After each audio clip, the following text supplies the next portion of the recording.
But there's stories being told right now of the God of victory, of the God of peace, of the God of healing, Jehovah Rapha, who is still healing people. And those are stories that need to be heard.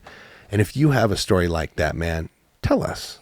Comment, by the way. I know I say that a lot, but do that. We really want to hear these stories. They're so important. It's why I'm here this weekend, is to hear other people's stories of who Jesus is to them. Mm-hmm. It's part of my learning of how, and it also expands like how big you think God is. I'm constantly putting limiters on God because trust. Well, that's what it all comes down to, right? And we all have like our expectations on what we think, how we think the Christian life should be.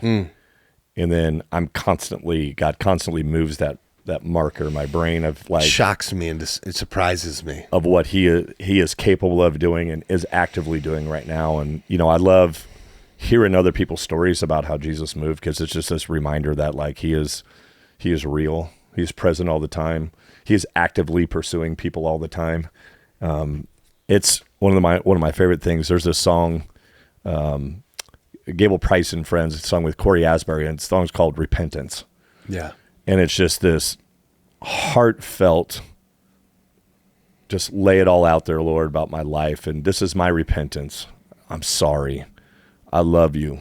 And this is what he's just constantly singing. Is like, every single day that I'm living this life is an active mode of repentance. I'm always coming to God going, I screwed up here. Yep. I screwed up here. And then once we get to go, I screwed up here. It's like, then I'm back in communion with him really, really quickly. God goes, I know. What do we want to do about it? And you go, I want to do different. And he goes, I was hoping you'd say that. And that's it. That's the end of it. He doesn't sit and beat you up about it. And you can stop beating yourself up about it too, by the way. For sure. That's freedom. Yeah. If you've been a person that's beating yourself up about a lot of stuff, Jesus relieves you of that. You don't have to be that guy anymore that always thinks lesser and lower of who you are or who you've been. That stuff doesn't have to affect you anymore. He'll give you freedom from that. His desire is that you grow. It is. Right, and that's why we're up here, too. Is like there's 95 men that are up here that want to grow and want to become stronger and want to become more Christ-like in what we do. So we share these opportunities. They want to have a greater influence in their sphere. Period. Like, it's this eternal mind. It's like, I want to go share with the next guy who then's going to share with the next guy. We have a handful of guys up here that are in the early 20s. And it's like, I want to share with them these stories that we're sharing right here. And I'm so excited. Can you imagine how much hurt we could have avoided if we would have known Jesus when we were in our 20s? Can you imagine? If I'd have had a group of men like we have today that are just speaking into my life and want to be involved in it, that's the difference maker, right? It's beautiful. It's mentorship. It's what we talk about here all the time. It's mentorship. It's me being involved. And so to tie that together with this concept of worship music, there's so much psychologically and emotionally that's happening with us.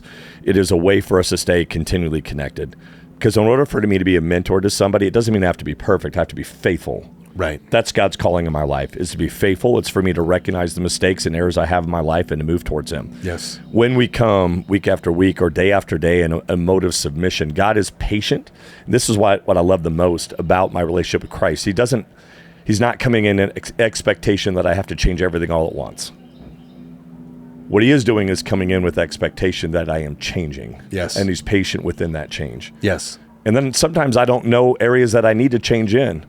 And that's why, like, being around people that can see what I don't see, that I give permission to speak in my life, that's the real difference maker for me. Absolutely.